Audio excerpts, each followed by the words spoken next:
السلام عليكم ورحمة الله وبركاته. ازيكم احبابنا الكرام في مصر وخارج مصر.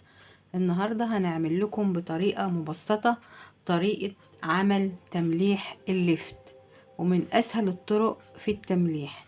تابعونا وخلوكم معانا في الطريقة خطوة بخطوة. كل خضروات الشتاء جميلة جدا. بصوا الكرنباية دي طالعة من الارض، لونها جميل ومفرعة ازاي وحلوة، جميلة جدا. حبيت بس اوريكم خير بلدنا الجميلة. وهنا هنوريكم طريقة تقطيع اللفت وتنظيفه. هننضفه الاول كده زي ما انتوا شايفين كده، لسه بالعروق والشعر بتاعه. فهنشيل كل الحاجات اللي عليه دي وكل الشوائب. هننضف كده. هنشيل اول دي اهي كده،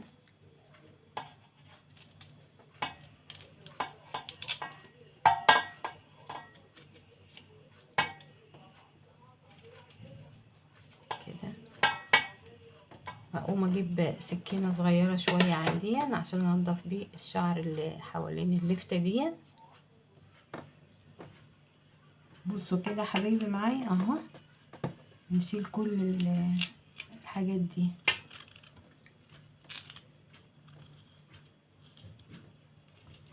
وانا هوريكم اول واحدة كده معانا مع بعض، وبعد كده انا هقعد انضفه بقى لوحدي واجيبه لكم على طريقة التمليح، ملح ومقادير المية.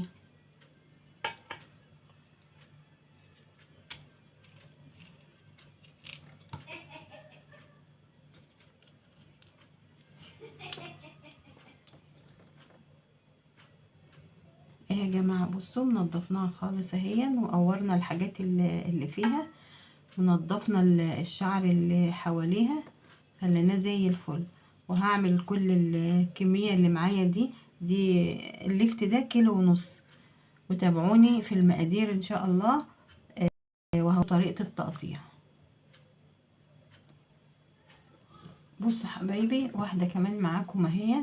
بنتخلص الاول من العنقود بتاعها دون السيقان دي، وبعد كده بننزل على الناحية التانية بنتخلص برضو من القمع اللي فوق ده. وان كان في شوائب ولا شعر هنا بنبدأ برضو ايه نشيله كده. خلاص كده بتبقى معانا نظيفة كده. بصوا حبايبي كده وصلنا للمرحلة بتاعته كده، منضفينه كله وتخلصنا من كل العناقيد اللي كانت فيه، ونضف وهنقطعه. خليكم معانا، واللي وصل للمرحلة دي ما ينسناش يحط لنا اللايك. جينا هنا بقى مرحلة التقطيع. هنقطع بقى زي ما انتوا عايزين، مكعبات صغيرة كده. ممكن نقلبها يبقى مكعب كده صغير كده كده كده.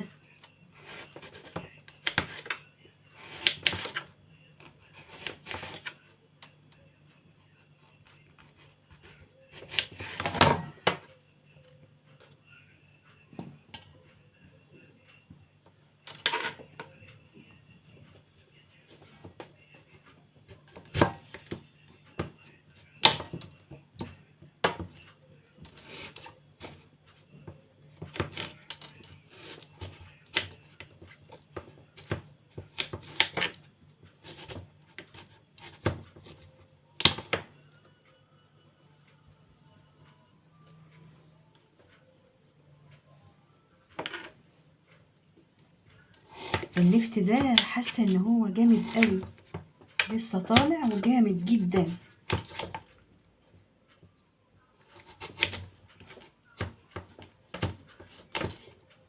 هتصرف معاها وارجع لكم تاني. بصوا ما احنا كده بنقسم اللفتاية على 4 زي ما انتوا شايفين كده.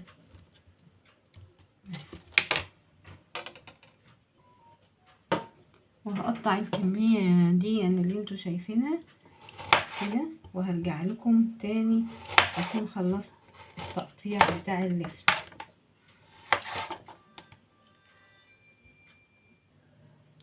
وادي اللفت اهو، رجعنا لكم تاني مقطع قدامكم اهو زي ما انتوا شايفينه. هنخش بقى ايه على دورة التمليح. وهنا معانا رتل مية ما يعادل 5 كوبايات.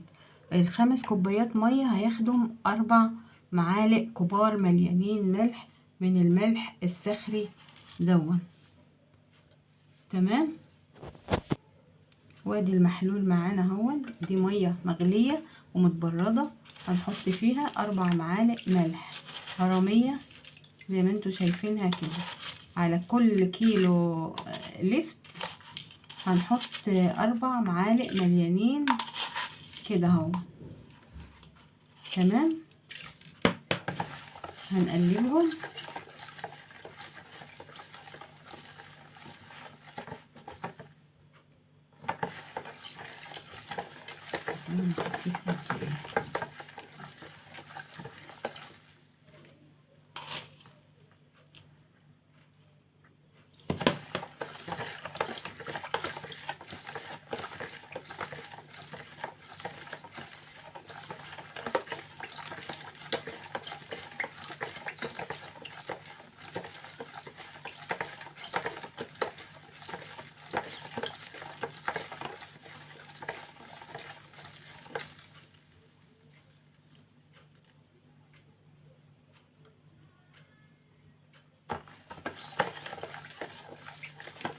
يبقى قلنا الرتل مية ما يعادل 5 كوبايات من المية المغلية المتبردة، وعليهم 4 معالق هرمية من الملح الصخري دون. هنحط فيهم، انا مقطعة تقطعتين من البنجر هنحطهم في المية عشان اللفت دون مش احمر يعني قوي، اكتر اللي فيه كده ابيض. انا كنت بملحه بحبه بنفس اللون الطبيعي بتاعه. هحط له قطعتين بنجر عشان يحمروا الميه شويه.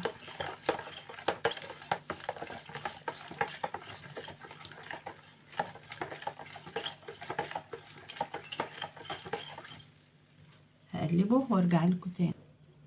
وهنا جبنا برطمان التمليح معانا اهو متعقم ونضيف وناشف اهو. هنبدأ نحط فيه اللفت. وتمليح اللفت دون ما بيحتاجش حاجة غير الملح والمية بتاعته بس، وبيقعد من 4 أيام لأسبوع، وتفتح عليه تاكلي. المية السخنة اللي بنحطها عليه بتعقمه وما بتخليش ان هو يعمل على وش على السطح اي ريم. تمام كده.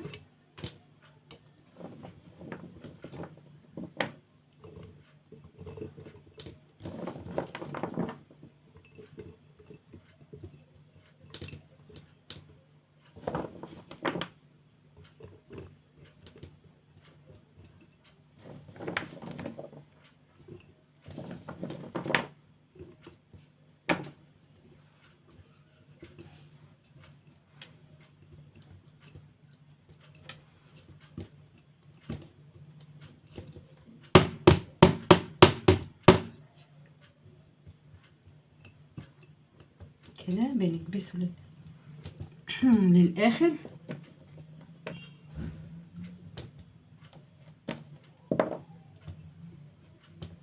بس كده. هنحط له المحلول بقى بتاعه اهو.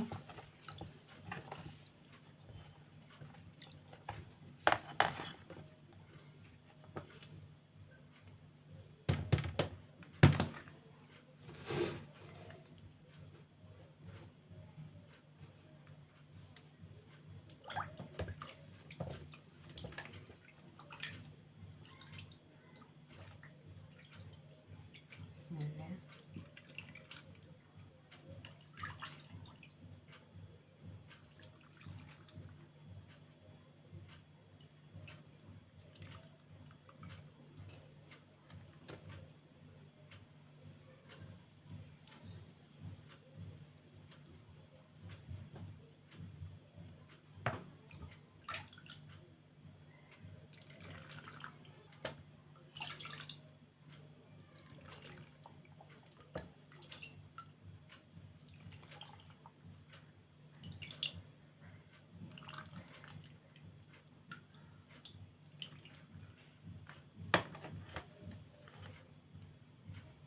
بصوا كده مليناه خلاص للاخر.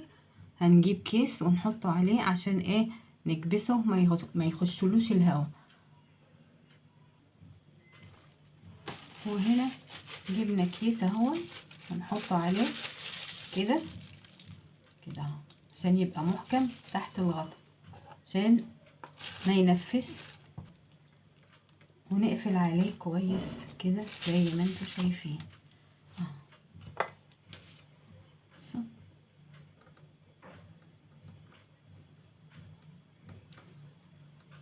وهنعمل الكمية التانية دي ونرجع لكم تاني. برضو معانا البرطمان التاني اهو متعقم، وهنحط فيه الكمية اللي انتوا شايفينها قدامكم دي.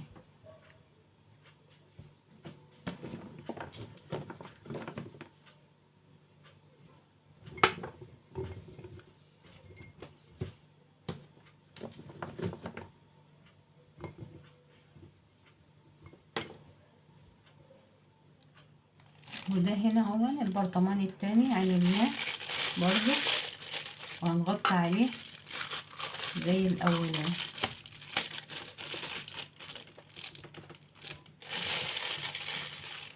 نشيل حاجتنا كده.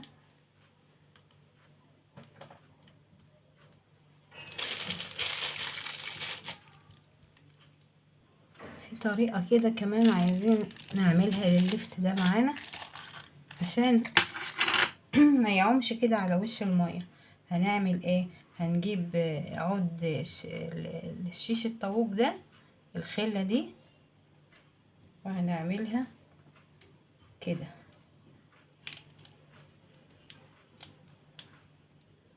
كده، واعملها حتة كمان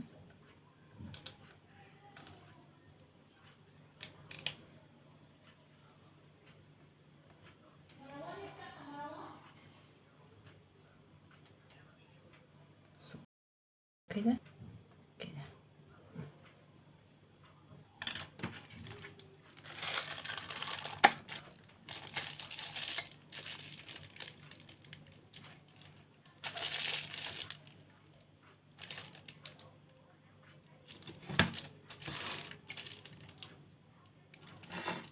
بصوا جميل وعمايله سهلة، ما فيهاش اي حاجة، مية وملح وحتة بنجر بس. السلام عليكم ورحمة الله وبركاته. استنونا في وصفة تانية جديدة ان شاء الله. مع السلامة. والبرطمان التاني اهو حطينا فيه برضو اللي هي ايه الشيش طاووق بتاع الخلة اللي احنا بنعمل بيها الشيش طاووق، نكبسه عشان ما يبقاش ايه يعمل ريم ويبقى ايه مكبوس وكله مع بعض.